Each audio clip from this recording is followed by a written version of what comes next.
আমার কালুটা অনেক অসুস্থ ছিল আজকে 2 দিন ধরে। এখনো অসুস্থ, এখনো শরীর ভালো হয়নি। এটা টুনি, ওরও ঠান্ডা লাগছে, গলাটা আটকে গেছে, ডাকতে পারে না। টুনি আর হচ্ছে আমার কালু।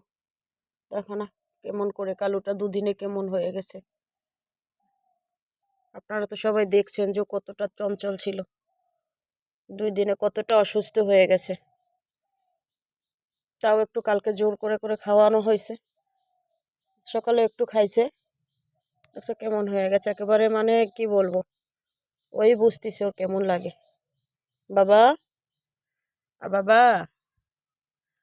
মানে আজকে তো তাও একটু হাঁটতে পারতেছে, মনে হয় একটু ভালো লাগে আজকে, তাই আজকে একটু হাঁটতে পারতেছে, আলহামদুলিল্লাহ। নিচে এসে বসছে, আজকে একটু হাঁটতে পারতেছে।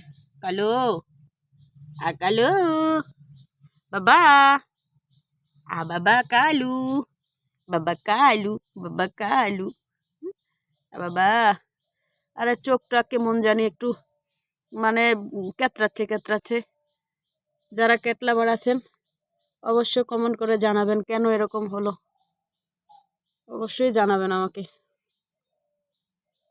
আমার এগুলা ফার্সিয়ান না, এগুলা দেশি বিড়াল। তবে দেশি বিড়াল হলেও আলহামদুলিল্লাহ অনেক ভালো ওরা, হ্যাঁ অনেক ভালো। দোয়া করবেন আমার কালুর জন্য সবাই, যাতে তাড়াতাড়ি সুস্থ হয়ে যায়। আর ওই চোখটা কেতরাচ্ছে, এজন্য কি করব আর কি দিলে সুস্থ হয়ে যাবে ঘরোয়া পদ্ধতিতে, অবশ্যই জানাবেন।